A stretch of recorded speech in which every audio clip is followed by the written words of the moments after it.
Hello friends, ಎಲ್ರಿಗೂ ನನ್ನ ಚಾನಲ್ಗೆ ಸ್ವಾಗತ. ಫ್ರೆಂಡ್ಸ್, ಇವತ್ತಿನ ವಿಡಿಯೋದಲ್ಲಿ ಬೇಸಿಕ್ ಬಾಡೀಸ್ನ ಬ್ಯಾಕ್ ಪಾರ್ಟ್ ಡ್ರಾಫ್ಟಿಂಗ್ ಹೇಗೆ ಮಾಡೋದು ಅಂತ ಹೇಳ್ಕೊಡ್ತೀನಿ. ನೆಕ್ಸ್ಟ್ ವಿಡಿಯೋದಲ್ಲಿ ಫ್ರಂಟ್ ಪಾರ್ಟನ್ನು ಹೇಳ್ಕೊಡ್ತೀನಿ.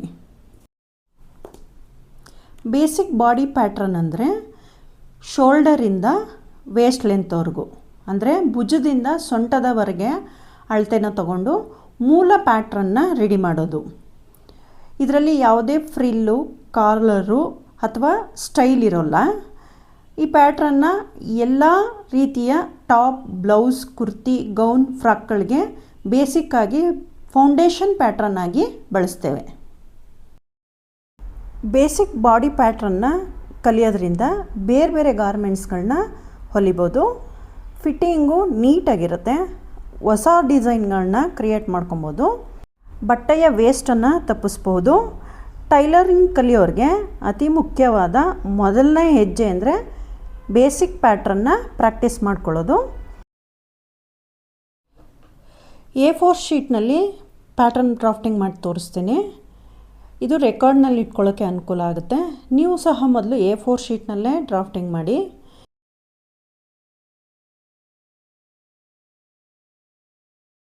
ಬೇಸಿಕ್ ಬಾಡಿನ ನೀವು 1-2 ಡ್ರಾಫ್ಟ್ ಮಾಡಿದ್ರೆ ಪ್ರಾಕ್ಟೀಸ್ ಆಗಲ್ಲ. ನಿಮಗೆ ಯಾವುದೇ ಬಾಡಿ ಮೆಷರ್ಮೆಂಟ್ಗೆ ಬೇಸಿಕ್ ಬಾಡಿನ ಡ್ರಾಫ್ಟ್ ಮಾಡಬೇಕು ಅಂದರೆ ನೀವು ಸುಮಾರು 7-8 ಡ್ರಾಫ್ಟಿಂಗ್ ಮಾಡಿದ್ರೆ ಕ್ಲೀನಾಗಿ ಅರ್ಥ ಆಗುತ್ತೆ. ನೀವು ಇಂಚಸ್ ಬದಲಿಗೆ ಸೆಂಟಿಮೀಟ್ರಲ್ಲಿ ಡ್ರಾಫ್ಟ್ ಮಾಡಿ ರೆಕಾರ್ಡ್ ಮಾಡಿ ಇಟ್ಕೊಳ್ಳಿ. 7-8 ಸತಿ ಪ್ರಾಕ್ಟೀಸ್ ಮಾಡೋದ್ರಿಂದ ಫಾರ್ಮುಲಾ ಎಲ್ಲ ನಿಮಗೆ ಚೆನ್ನಾಗಿ ಗೊತ್ತಾಗುತ್ತೆ. ನೀವು ಯಾರದೇ ಸಹಾಯ ಇಲ್ಲದಲೇ ರೆಕಾರ್ಡ್ ನೋಡ್ದಲೇನೂ ಸಹ ಡ್ರಾಫ್ಟಿಂಗ್ ಮಾಡೋದಕ್ಕೆ ಅಭ್ಯಾಸ ಆಗುತ್ತೆ. ನಾನಿಲ್ಲಿ ಸೆಂಟಿಮೀಟ್ರಲ್ಲಿ ಡ್ರಾಫ್ಟಿಂಗ್ ಮಾಡ್ತಾಯಿದ್ದೀನಿ. ಯಾಕಂದರೆ A4 ಶೀಟ್ ತೊಗೊಂಡಿರೋದ್ರಿಂದ ಸೆಂಟಿಮೀಟರ್ನ ತೊಗೊಂಡಿದ್ದೀನಿ. ಅಂದರೆ 1 ಇಂಚಿಗೆ 1 ಸೆಂಟಿಮೀಟ್ರಾಗಿ ತೊಗೊಂಡು ಡ್ರಾಫ್ಟಿಂಗ್ ಮಾಡ್ತಾಯಿದ್ದೀನಿ. A4 ಶೀಟ್ ಮೇಲೆ ಮಾಡೋದಕ್ಕೆ ಪರ್ಫೆಕ್ಟ್ ಆದಮೇಲೆ ದೊಡ್ಡ ಪ್ಯಾಟ್ರನ್ನ ಕ್ರಿಯೇಟ್ ಮಾಡಿ. ಅಂದರೆ ಬ್ರೌನ್ ಶೀಟ್ ತೊಗೊಂಡು ದೊಡ್ಡ ಪ್ಯಾಟ್ರನ್ ಕ್ರಿಯೇಟ್ ಮಾಡಿ ಅದ್ರ ಮೇಲೆ ಅಳತೆಗಳನ್ನ ಬರೆದು ಹಾಗೆ ಎತ್ತಿಟ್ಕೊಳ್ಳಿ. ಅದೇ ಸೈಜಿನ ಯಾವುದೇ ಗಾರ್ಮೆಂಟ್ಸ್ ಬಂದಾಗ ನೀವು ಈ ಪ್ಯಾಟ್ರನ್ನ ಉಪಯೋಗಿಸ್ಕೊಬೋದು. ನಾನಿಲ್ಲಿ A4 ಶೀಟ್ ತೊಗೊಂಡು ಸುತ್ತ ಅರ್ಧ ಇಂಚಿಗೆ ಮಾರ್ಕ್ ಮಾಡ್ಕೊಳ್ತಾ ಇದ್ದೀನಿ. ಅಂದರೆ ಅಲ್ಲಿ ನಂಬರ್ ಹಾಕೋದಕ್ಕೆ ಜಾಗ ಬೇಕು. ಅದಕ್ಕೋಸ್ಕರ ಸುತ್ತ ಅರ್ಧ ಇಂಚಿಗೆ ಮಾರ್ಕ್ ಮಾಡಿಕೊಂಡು ಈ ರೀತಿ ಗೆರೆನ ಹಾಕ್ಕೊತಾ ಇದ್ದೀನಿ.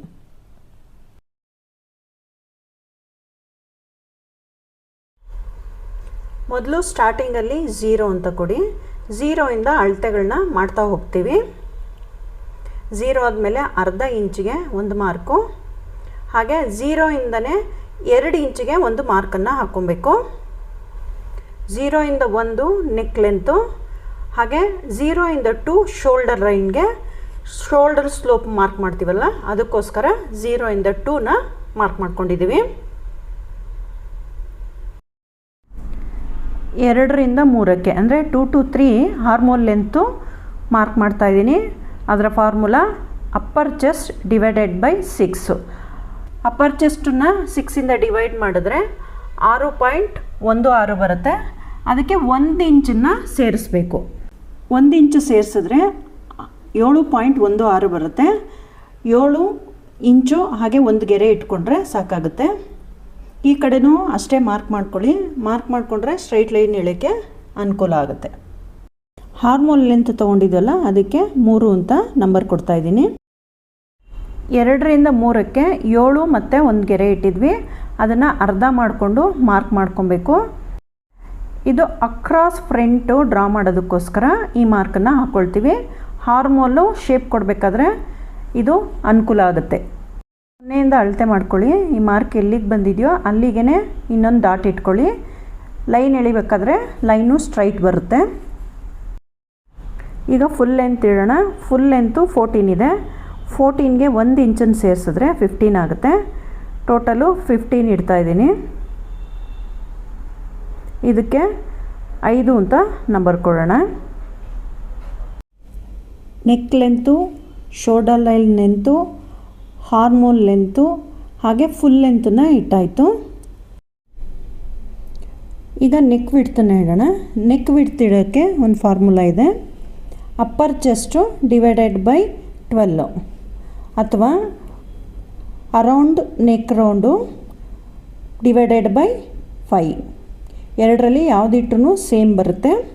ಎರಡರ ಫಾರ್ಮುಲನ್ನು ಕೊಡ್ತಾಯಿದ್ದೀನಿ. ಅರ್ಧ ಇಂಚ್ ಮಾರ್ಕ್ ಮಾಡ್ಕೊಂಡಿದ್ವಲ್ಲ, ಅದಕ್ಕೆ ಡೌನ್ಗೆ ಗೆರೆ ಎಳೆದು 1ರಿಂದ ಅದನ್ನು ಜಾಯಿನ್ ಮಾಡಿ, ಎರಡಕ್ಕೂ ನಂಬರ್ ಕೊಡಿ.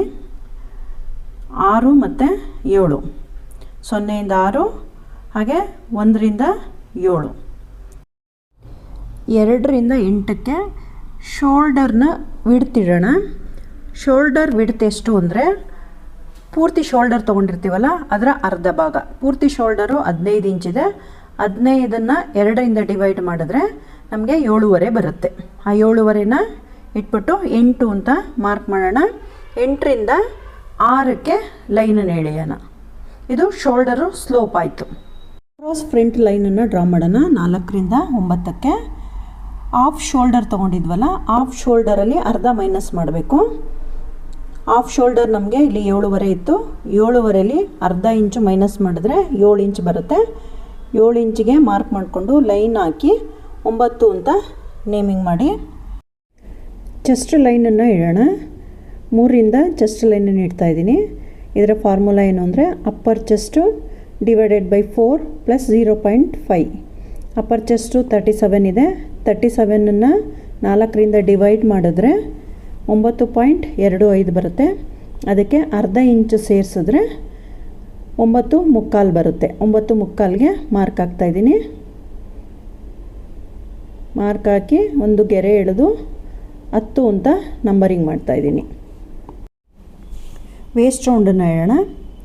ವೇಸ್ಟ್ ರೌಂಡಿನ formula waist round divided by 4 plus 1 inch ಡಾಟ್ಗೋಸ್ಕರ 1 ಇಂಚನ್ನು ಇಡ್ತೀವಿ. ಹಾಫ್ ಇಂಚು ಡಾಟ್ ತೊಗೊಂಡು 1 ಇಂಚು ಸೇರಿಸ್ಬಿಟ್ಟು 8.5ಗೆ ಮಾರ್ಕ್ ಮಾಡ್ಕೊಳ್ತೀವಿ. 5ರಿಂದ ವೇಸ್ಟ್ ರೌಂಡ್ ಲೈನನ್ನು ಎಳೆದು 11 ಅಂತ ನಂಬರಿಂಗ್ ಮಾಡ್ತೀವಿ. ವೇಸ್ಟ್ ರೌಂಡ್ ಲೈನ್ ಮೇಲೆ ಡಾಟನ್ನು ಇಡ್ತೀವಿ. ಡಾಟ್ ಇಡೋದಕ್ಕೆ ಅಪೆಕ್ಸ್ ಟು ಅಪೆಕ್ಸ್ ಇತ್ತಲ್ಲ 7.5ನ 2ರಿಂದ ಡಿವೈಡ್ ಮಾಡ್ತೀವಿ. ಡಿವೈಡ್ ಮಾಡಿದಾಗ 3.25 ಬರುತ್ತೆ. ಆ 3.25ನ ವೇಸ್ಟ್ ರೌಂಡ್ ಲೈನ್ ಮೇಲೂ ಮಾರ್ಕ್ ಮಾಡಿಕೊಂಡು ಮೇಲ್ಗಡೆನೂ ಒಂದು ಮಾರ್ಕ್ ಮಾಡ್ಕೊಬೇಕು. ಡಾಟ್ ಲೆಂತ್ ಇಡ್ತಾಯಿದ್ದೀನಿ. ಡಾಟ್ ಲೆಂತು ಅಪೆಕ್ಸ್ ಟು ಅಪೆಕ್ಸು 7.5 ಬರುತ್ತೆ. ಅದನ್ನು 2ರಿಂದ ಡಿವೈಡ್ ಮಾಡಿ 1ನ್ನು ಸೇರಿಸ್ಬೇಕು. ಟೋಟಲ್ ನಮಗೆ 4.25 ಬರುತ್ತೆ. 4.25ಗೆ ಒಂದು ಗೆರೆ ಎಳೆದು 12 ಅಂತ ನಂಬರಿಂಗ್ ಮಾಡ್ತಾಯಿದ್ದೀನಿ. ಹಾಗೆ ಮೇಲ್ಗಡೆ 13 ಅಂತ ಮಾರ್ಕ್ ಮಾಡ್ತಾಯಿದ್ದೀನಿ. ವೇಸ್ಟ್ ರೌಂಡ್ಗೆ 1 ಇಂಚು ಎಕ್ಸ್ಟ್ರಾ ತೊಗೊಂಡಿದ್ವಿ. ಆ 1 ಇಂಚನ್ನು ಇಲ್ಲಿ ಡಾಟ್ ಫುಟನ್ನು ಇಡ್ತಾಯಿದ್ದೀವಿ. ಅಂದರೆ ಅರ್ಧ ಇಂಚು ಡಾಟಿನ ಅಗಲ ಇಡ್ತಾಯಿದ್ದೀವಿ. ಈ ಹಾಫ್ ಇಂಚನ್ನು ಮಾಡ್ಕೊಂಡಿರೋದನ್ನ ಎ ಮತ್ತು ಬಿ ಅಂತ ನಂಬರಿಂಗ್ ಮಾಡಿ, ಹಾಗೆ ಇವೆರಡನ್ನು 13ರಲ್ಲಿ ಜಾಯಿನ್ ಮಾಡಬೇಕು.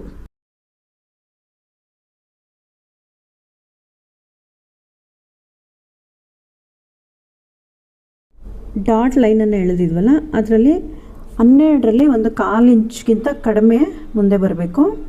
ಇದು ಶೇಪ್ ಕೊಡೋಕ್ಕೋಸ್ಕರ ಎ ಇಂದ ಅರ್ಧ ಇಂಚು ಹಿಂದಕ್ಕೆ ಮಾರ್ಕ್ ಮಾಡ್ಕೊಳ್ಳಿ. ಹಾಗೆ ಬಿ ಇಂದನೂ 2 ಇಂಚು ಮಾರ್ಕ್ ಮಾಡ್ಕೊಳ್ಳಿ.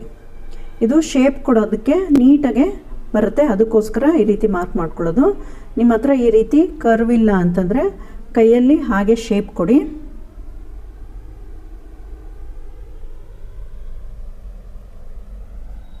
ಈ ರೀತಿ ಕರ್ವ್ ಶೇಪ್ ಕೊಡಿ. 11ರಿಂದ 10ನ್ನು ಜಾಯಿನ್ ಮಾಡಿ. ಈಗ ಈ 9ಕ್ಕೆ ಟಚ್ ಆಗಾಗೆ ಒಂದು ಲೈನ್ ಎಳಿಬೇಕು. ಇನ್ನೊಂದು ಸತಿ ಬೇಕಾದರೆ ಅಳತೆ ಮಾಡಿಕೊಂಡು ಮಾರ್ಕ್ ಮಾಡಿಕೊಂಡು ಲೈನನ್ನು ಎಳೀರಿ. 2ರಿಂದ 8 ಮೇಲೆ 7 ಇಂಚಿಗೆ ಒಂದು ಮಾರ್ಕು, ಹಾಗೆಯೇ 3ರಿಂದ 10 ಮೇಲೂ ಅಷ್ಟೇ 7 ಇಂಚಿಗೆ ಒಂದು ಮಾರ್ಕ್ ಹಾಕ್ಕೊಂಡು 9ಗೆ ಟಚ್ ಆಗ್ತಾ ಲೈನ್ ಎಳ್ಕೊಳ್ಳಿ. ಫ್ರೆಂಚ್ ಕರ್ವ್ ತಗೊಂಡು ಈಗ ಹಾರ್ಮೋಲ್ ಶೇಪನ್ನು ಕೊಡಿ. ನಿಮ್ಮ ಹತ್ರ ಚಿಕ್ಕದು ಫ್ರೆಂಚ್ ಕರ್ವ್ ಇಲ್ಲ ಅಂತಂದರೆ ಕೈಯಲ್ಲೇ ಹಾಗೆ ಶೇಪ್ ಕೊಡಿ. ಈಗ 9ರಿಂದ 8ಕ್ಕೆ ಶೇಪ್ ಕೊಡ್ತಾ ಇದ್ದೀನಿ. ಇದಿಷ್ಟು ಬ್ಯಾಕ್ ಪಾರ್ಟಿನ ಡ್ರಾಫ್ಟಿಂಗ್ ಆಯಿತು. ಇದರಲ್ಲಿ ಏನಾದರೂ ನಿಮ್ಗೆ ಡೌಟ್ ಇದ್ದರೆ ಕಮೆಂಟಲ್ಲಿ ಕೇಳಿ, ನೆಕ್ಸ್ಟ್ ವಿಡಿಯೋದಲ್ಲಿ ಎಕ್ಸ್ಪ್ಲೈನ್ ಮಾಡ್ತೀನಿ. ಫ್ರೆಂಡ್ಸ್, ಯಾರೆಲ್ಲ ನನ್ನ ವಿಡಿಯೋನ ಸಬ್ಸ್ಕ್ರೈಬ್ ಮಾಡ್ದಲೇ ನೋಡ್ತಿದ್ದೀರಾ, ಸಬ್ಸ್ಕ್ರೈಬ್ ಮಾಡ್ಕೊಳ್ಳಿ. ಈ ವಿಡಿಯೋ ಇಷ್ಟ ಆದರೆ ಒಂದು ಲೈಕ್ ಮಾಡಿ, ಶೇರ್ ಮಾಡಿ, ಹಾಗೆ ನಿಮ್ಗೆ ಏನಾದರೂ ಡೌಟ್ ಇದ್ದರೆ ಕಮೆಂಟ್ ಮಾಡಿ. ಓಕೆ ಫ್ರೆಂಡ್ಸ್, ನೆಕ್ಸ್ಟ್ ವಿಡಿಯೋದಲ್ಲಿ ಸಿಗೋಣ.